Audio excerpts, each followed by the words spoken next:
Boa noite a todos os presentes.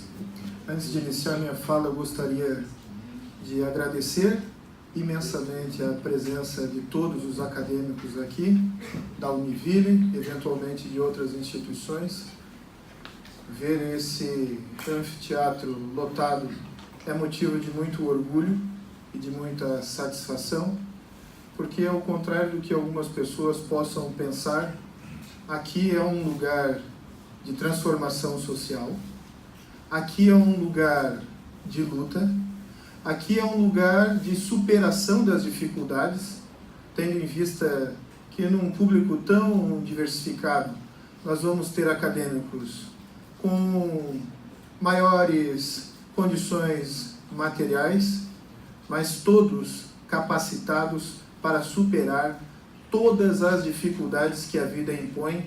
E no nosso país, quem quer estudar sabe que são muitas as dificuldades impostas.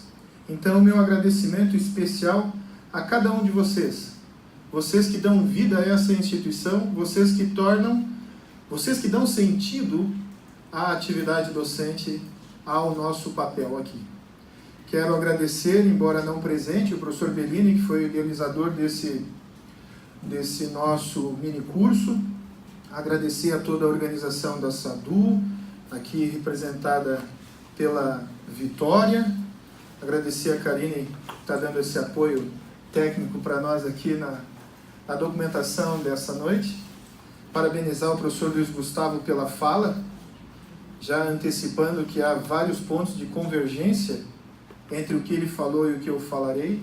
Saudar o professor João Manfield, sociólogo de escola, aqui da nossa querida Joinville, amigo pessoal do saudoso Zygmunt Bauman, é alguém que torna mais gratificante o nosso trabalho aqui essa noite. Caríssimos alunos, como o professor Luiz Gustavo antecipou, nós vamos tratar de direito, violência e segurança pública. Ele veio com uma fala audaciosa, fazendo uma análise internacional da questão da violência, tratando de aspectos históricos relevantes para que a gente tenha uma compreensão mais ampla do que seja a violência, não só aquela violência de cada sujeito, o sujeito favelado que usa uma arma de fogo no tráfico no Morro Carioca, ou o sujeito que também usa uma arma pesada, fardado numa polícia militarizada no Rio de Janeiro, por exemplo. Essa violência desse sujeito, fulano de tal, cicrano de tal, que é aquela que permeia o imaginário popular. Sem sombra de dúvida, a fala dele é importantíssima para que vocês tenham uma melhor compreensão daquilo que eu pretendo expor. Me ajuda muito que nós tenhamos uma compreensão da violência mais ampla do que essa estigmatizada, dessa limitada aos indivíduos em sociedade. Eu vou tratar pontualmente da intervenção... Professor Modro, boa noite. Eu vou tratar pontualmente da intervenção federal no Rio de Janeiro. Este é um assunto que atinge a todos. Nós não somos cariocas, somos catarinenses, mas esse é um assunto que atinge a todos. E para vocês compreenderem por que atinge a todos, eu quero iniciar com 3 frases de 3 gigantes. A primeira, que fala de ódio e indiferença. A segunda, que fala de ignorância. A terceira, que fala de escravidão. Ódio, indiferença, ignorância e escravidão. Tudo que não pode existir numa instituição de ensino superior. Servilismo, ignorância, retrocesso humanista. Nada disso pode vingar no espaço de uma instituição de ensino superior, notadamente uma instituição que se dedica ao estudo do direito. Então aqui eu já aponto os vetores da minha fala. Repito, não permitir o ódio, não permitir a indiferença, afastar a ignorância e, consequentemente, nunca se colocar na posição de escravo. O tema, então, como eu disse, é a intervenção federal no Rio de Janeiro no que diz respeito à segurança pública. Aí a gente percebe já, na apresentação do tema, essa ligação entre direito, violência e segurança pública. A intervenção foi consagrada por meio de um decreto do presidente da República, decreto 9288, de 16 de fevereiro de 2018, e aprovado pelo Congresso Nacional no dia 20 de fevereiro, através do decreto legislativo número 10. Então vejam que existe, para a concretização de uma medida dessa natureza, a convergência de esforços do Poder Executivo Nacional e do Poder Legislativo Nacional. E depois vocês perguntem ao professor Nestor, que é um constitucionalista de mão cheia e que tratou do assunto lá em fevereiro desse ano, se pelo menos a parte procedimental foi respeitada para essa intervenção, e certamente ele dirá a vocês que nem isso, esses canalhas que estão ocupando o poder executivo e legislativo, em sua maioria, nem isso eles respeitaram. Vamos então, para entender aonde eu pretendo chegar, conhecer a realidade empírica da segurança pública no Rio de Janeiro. Vamos analisar algumas circunstâncias dessa intervenção e os resultados dessa intervenção até o momento. O que nós temos de informação a partir da grande mídia, dos canais de comunicação social? Primeiramente, intervenção dessa natureza que está ocorrendo na região do Rio de Janeiro, na região metropolitana, já ocorreu há pouco tempo atrás no complexo de favelas da Maré, na cidade do Rio de Janeiro, num período de abril de 2014 a junho de 2015. Num país que tem uma grave crise fiscal, ou seja, uma baixa arrecadação face os desafios de um país tão desigual. É estrategicamente inteligente investir nesse tipo de intervenção para resolver um problema tão complexo como é o de segurança pública? Essa é uma pergunta certamente retórica, porque não houve nenhuma diminuição do problema, apesar dos elevados custos em cada investida dessa. Custos que são pouco informados para a população. Quem quiser descobrir isso vai ter que peneirar, pesquisar muito, garimpar a informação. A intervenção representa um modelo de segurança pública baseado em quê? Confronto. Certamente, trata-se de uma manifestação de violência oficial por parte do Estado.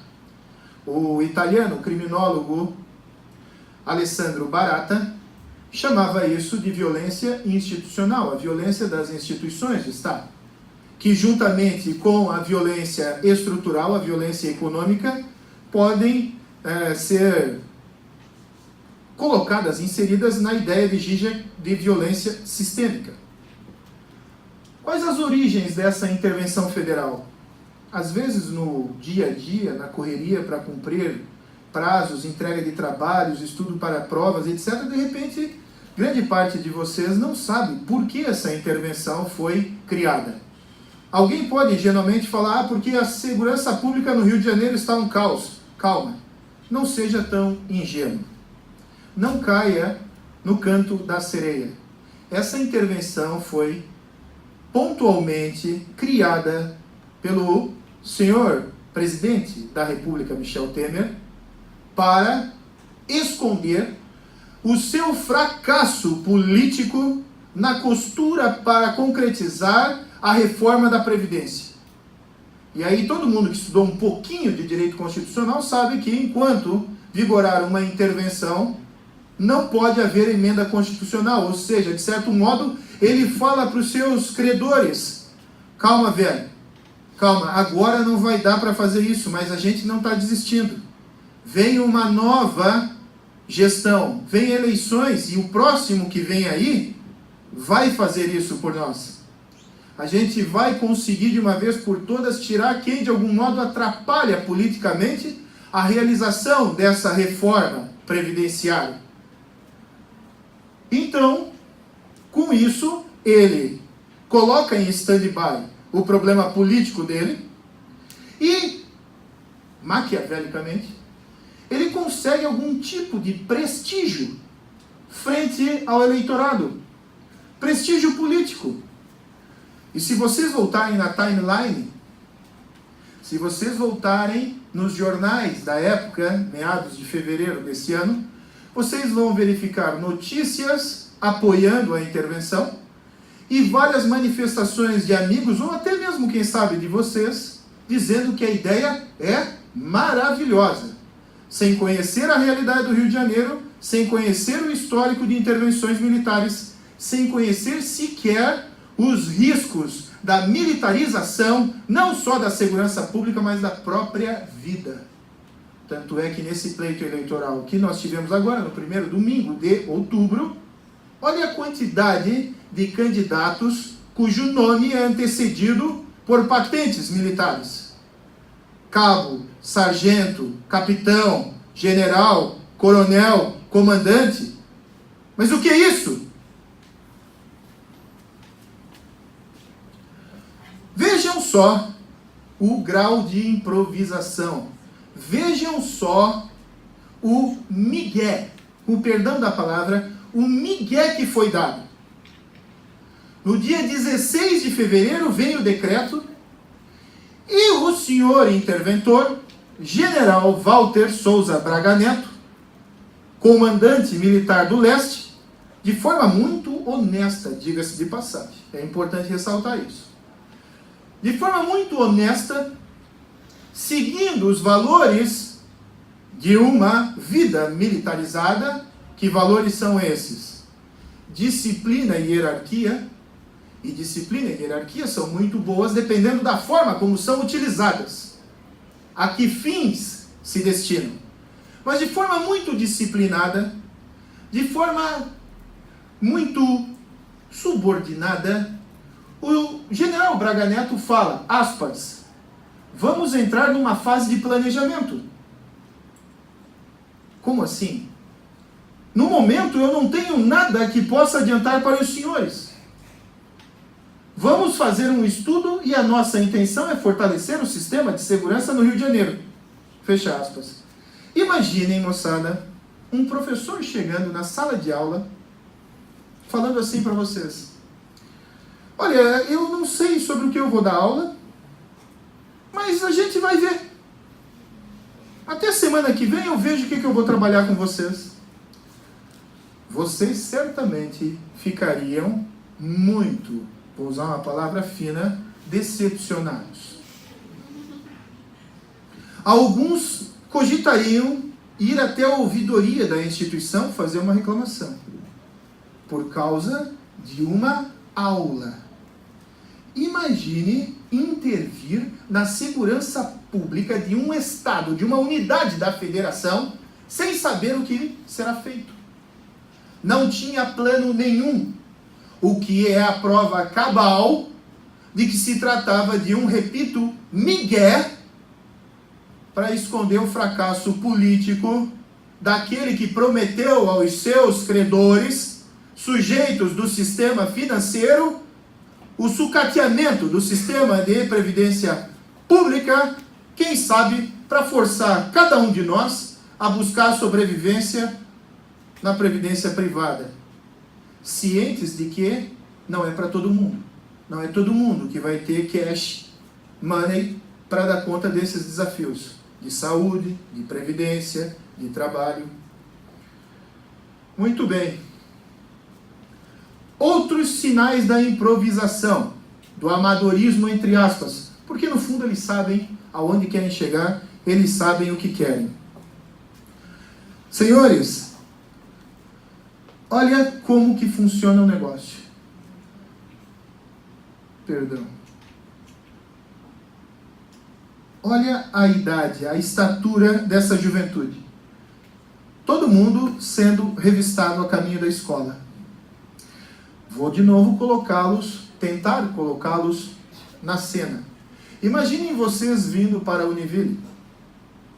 E a hora que vocês descem do ponto de ônibus, ou a hora que vocês passam ali na portaria, começa a revista.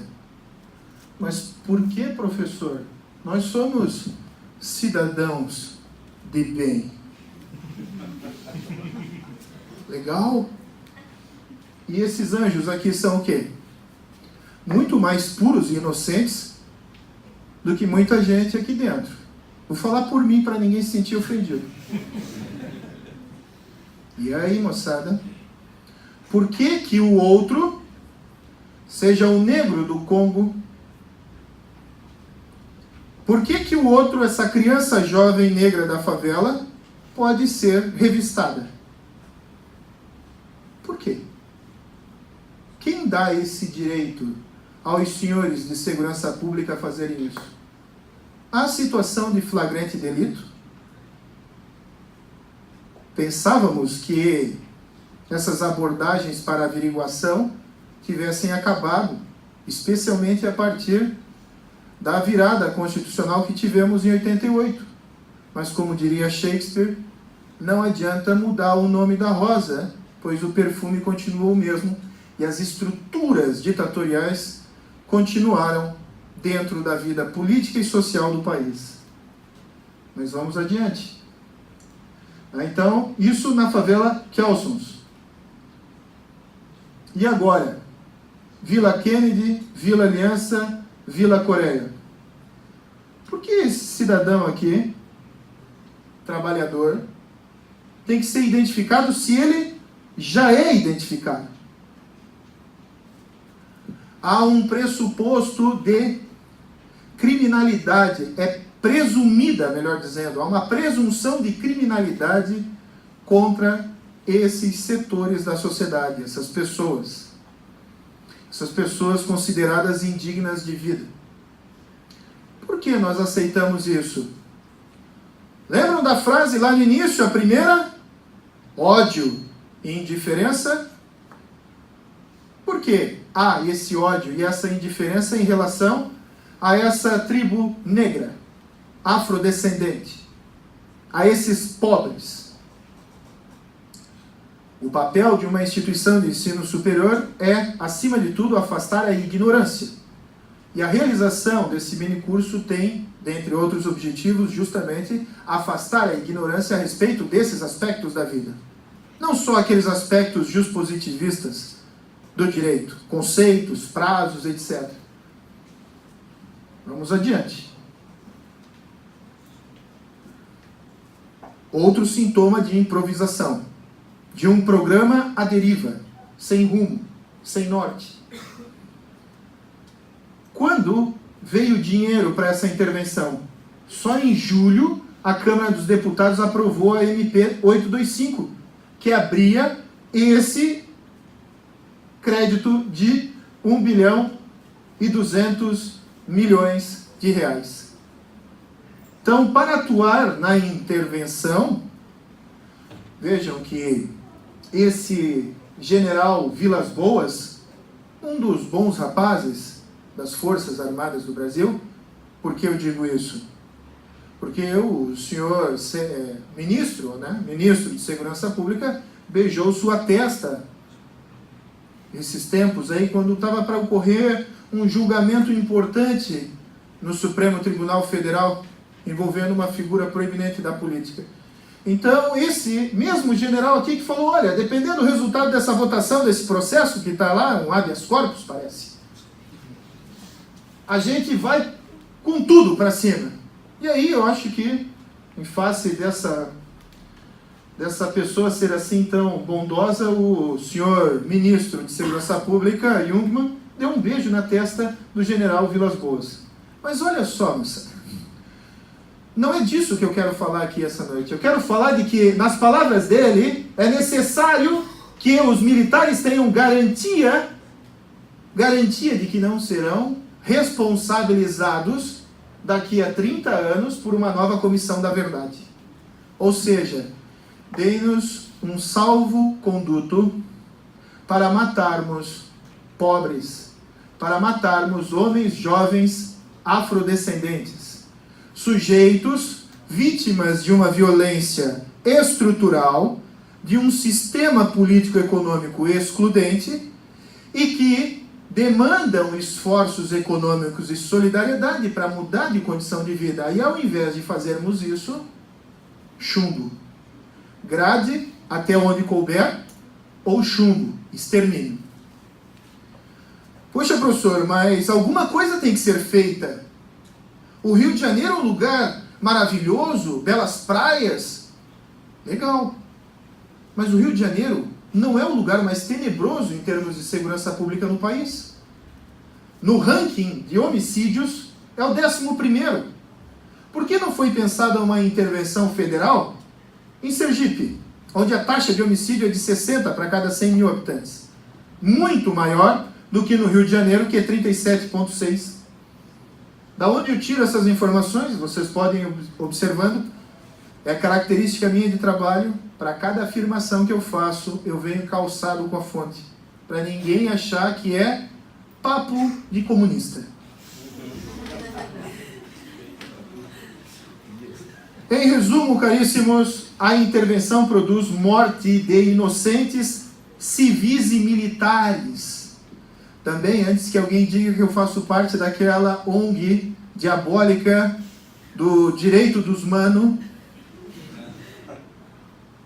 Senhores, até mesmo os policiais selecionados, geralmente na mesma fatia socioeconômica da população, são vítimas. No Rio de Janeiro ou até mesmo aqui na Cidade dos Príncipes. Essa é uma preocupação com todos os seres humanos, sem categorizar nenhum tipo de ser humano. Lógico que, quantitativamente falando, morre muito mais gente sem farda.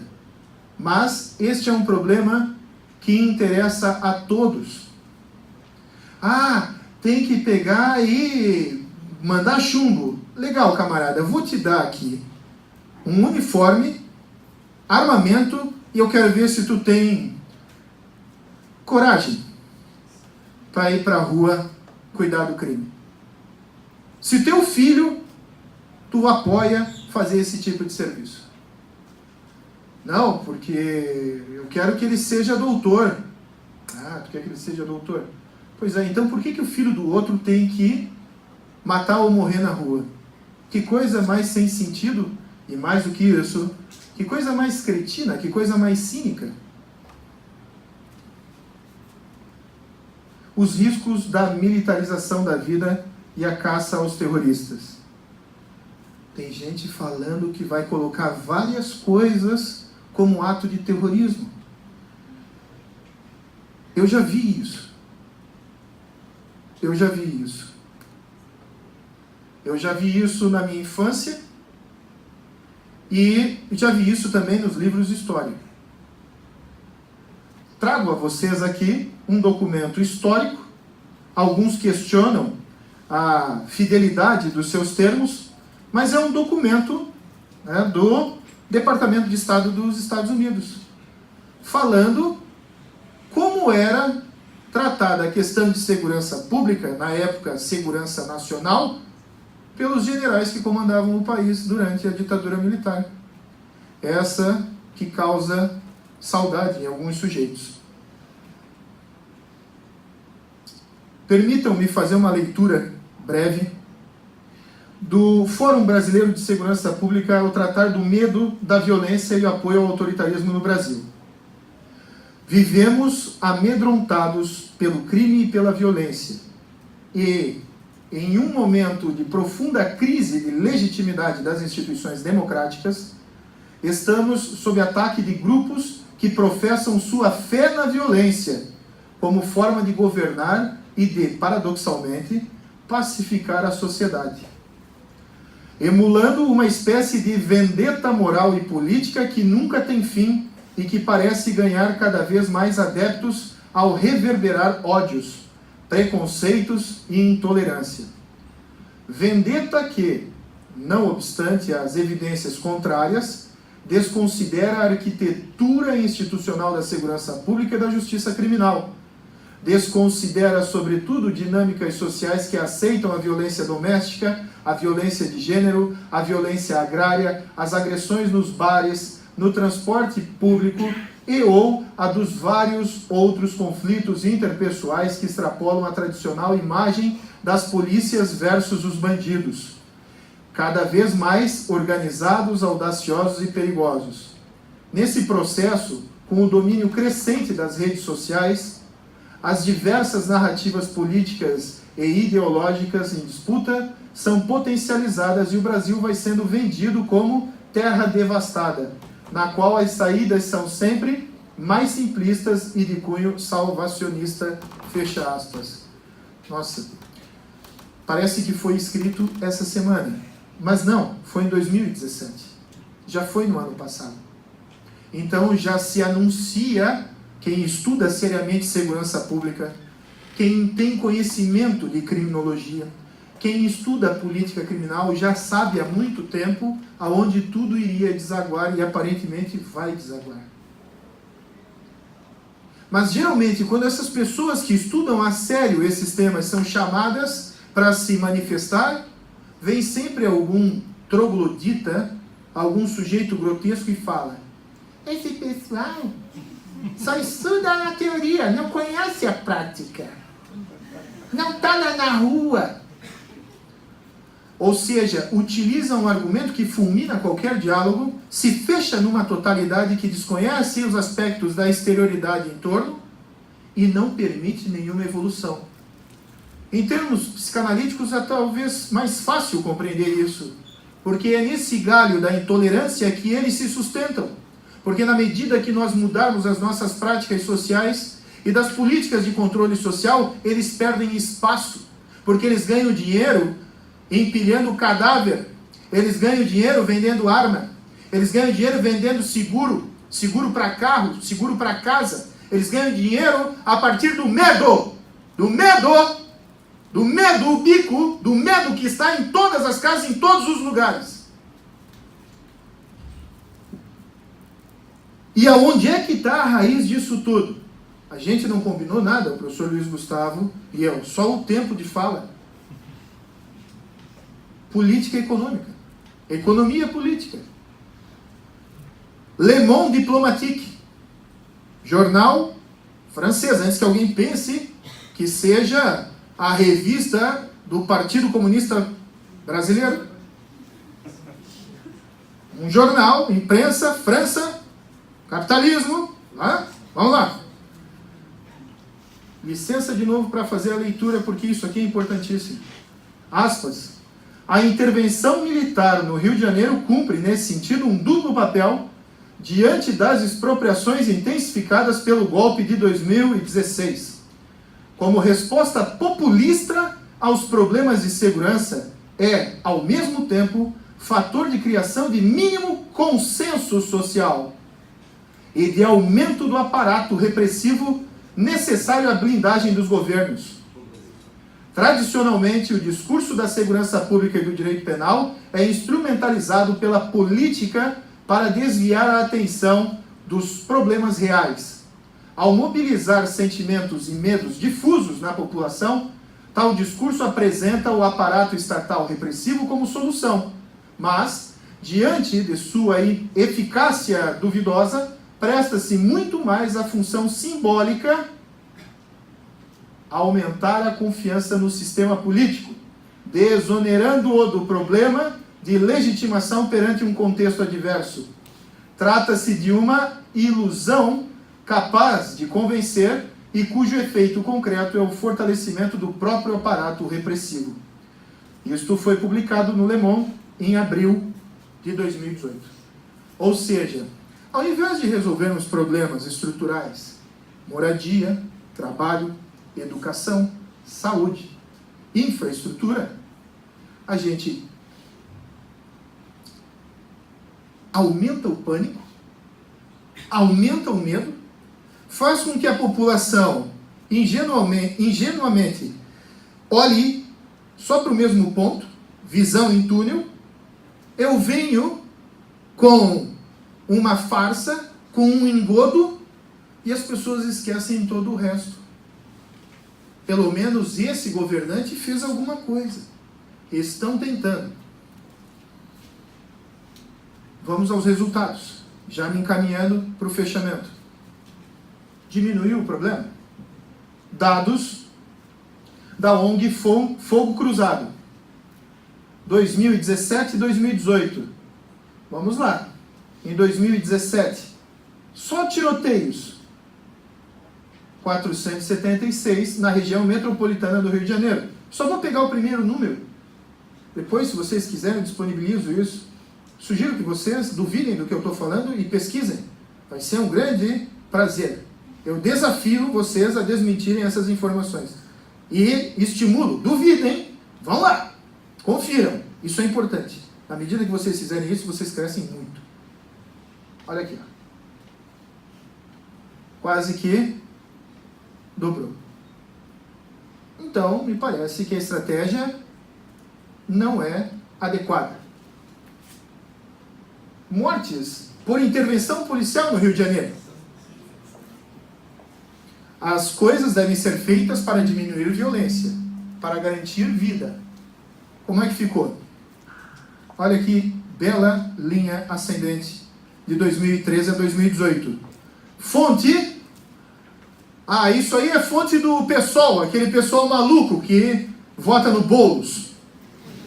Não, moçada, a fonte é G1, Globo. Dado 15 de agosto desse ano. Aumento nos últimos 5 anos, 297%. E o ano nem acabou, né? E o ano não acabou, caríssimo. Muito obrigado, bem lembrado. Mas são os custos, prof. Perdas colaterais. Perdas colaterais, diria o ex-ministro Nelson Jobim, que não tem nenhum parentesco com Tom Jobim. Nelson Jobim falava, nas intervenções militares ocorridas nos governos anteriores, que esse era um custo que a população local teria que pagar para que viessem dias melhores, dias de segurança, de paz social. Vamos ver o que as pessoas que vivem nessa região falam nas redes sociais. Sim, há pessoas nessas regiões, seres humanos. Vamos lá. Aspas. Pessoal da comunidade de Deus, evite a rua nesse momento. Tá muito tenso aqui. Moro no Karatê, helicóptero sobrevoa abaixo aqui, muito tiro e barulho de armamento pesado. Um bom dia para todos nós. O camarada realmente continua aí esperançoso. Moro no Tangará e a situação é crítica. Som de armamento pesado e helicóptero. Cuidado ao saírem. Pena ter sido esse o nosso bom dia. Rasantes de helicóptero do inferno. Rajada de helicóptero às 6 da manhã. Que despertador. Já pensou, gurizada? Vocês que reclamam? Tem que ir para a Univille cedo, né? Sábado. Esses dias eu recebi um e-mail do aluno folgado demais. Não queria ter aula às 7h40 da manhã porque era o dia que ele podia descansar um pouco mais. Falei, tá bom, vou mudar o horário para ti.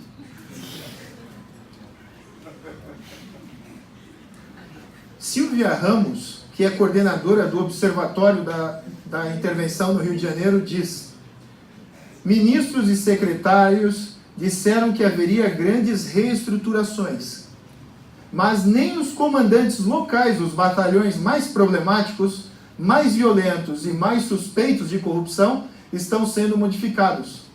Então dá a impressão que está sendo feita muita operação, muito tiro, produzindo até mais mortes do que antes, e que poucas mudanças estruturais estão sendo realizadas. Ou seja, estamos utilizando pouca inteligência, pouca mudança de estrutura, muito confronto e muito tiroteio, fecha aspas. É necessário fazer barulho, é necessário ludibriar o sujeito incauto, o cidadão eleitor, que naturalmente, de forma muito compreensiva, sente medo. Olha só, notícias do UOL. Quanto foi gasto, isso no primeiro mês da intervenção.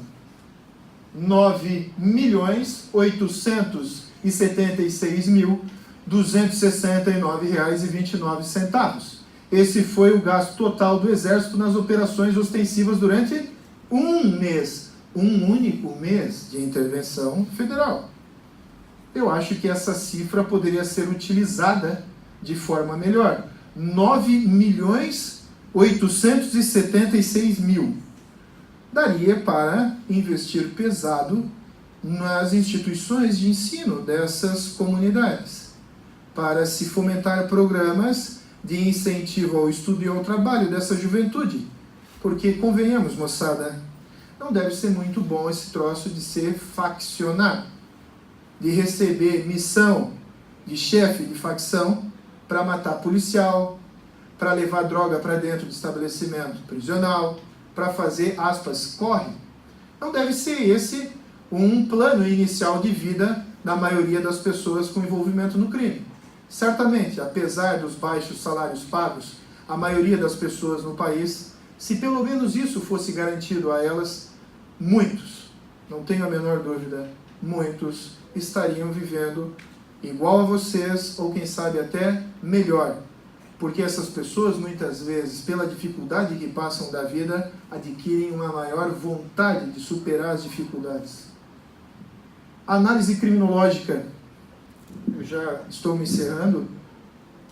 A gente tem aquilo que a professora Katia Arguello, da Universidade Federal do Paraná, chama de necropolítica antidrogas.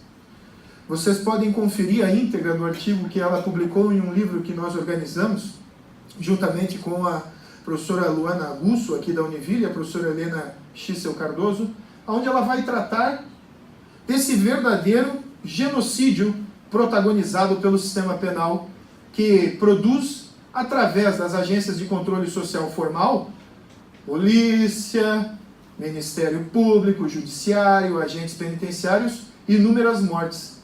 E por meio do controle social informal, fabrica a legitimação social e midiática da violência institucional. A grande responsável pela violência é a falaciosa guerra às drogas. Nós precisamos acabar com essa perspectiva bélica. Nós precisamos esvaziar o mercado de drogas, porque se trata de um mercado. E na medida que um mercado é esvaziado, a atividade deixa de ser interessante economicamente. Se nós não tivermos inteligência para esvaziarmos o mercado das drogas, nós só vamos ficar contabilizando corpos. Tomara que não seja de ninguém daqui, tomara que não seja nenhuma pessoa que seja especial para nós, como um filho, por exemplo. Na guerra às drogas, há o confronto entre traficantes e policiais e entre grupos de traficantes entre si. Morrem traficantes, policiais, por sinal extraídos da mesma classe social dos traficantes. E as vítimas do acaso são contabilizadas como danos colaterais, como falava aqui o professor Luiz Gustavo, da guerra às drogas. Esta fala, caríssimos, que é direcionada a vocês, antes de tudo, é em homenagem a esse jovem morto aos 14 anos de idade em uma ação policial no Complexo da Maré. Ele se chamava Marcos Vinícius da Silva. Nas suas últimas palavras para sua mãe, que o apoiava na rua, logo após ele ter sido alvejado por um disparo realizado de uma arma do Estado, comprada com dinheiro público, cujo gatilho foi apertado por um policial, mas com uma força concomitante, que é o apoio da população a esse tipo de ação desastrosa nessas comunidades. Mãe, eu sei quem atirou em mim. Eu vi quem atirou em mim. Foi o blindado, mãe. Ele não me viu com a roupa da escola. Aqui é a imagem da mãe, aos prantos, com toda razão, afirma: é um estado doente que mata a criança com roupa de escola. Caríssimos, segundo a ONG Rio da Paz, crianças de 0 a 14 anos, desde 2007, mortas foram 50. Nos últimos 2 anos, já foram 28. Lá onde morreu o Marcos Vinícius, foram encontradas 100 marcas de tiro e projeto no chão. A coisa poderia ter sido muito pior, porque existem 2 escolas no local. Por que isso? Por que isso pode ocorrer nesses lugares, com essas pessoas? Lembrem-se das palavras contempladas naquelas 3 frases no início: ódio, indiferença, ignorância, escravidão. Lutemos contra esses 4, digamos, cavaleiros do Apocalipse: ódio, indiferença, ignorância, escravidão. Porque aonde eles vingam, a humanidade falece. Trago a vocês Mário Benedetti, esse uruguaio fantástico, que deixa saudade a todos. Creio que todos sabemos que vamos morrer e temos angústia em face da própria morte. Porém, eu tenho uma angústia maior, a de sobreviver à morte da humanidade. Muito obrigado.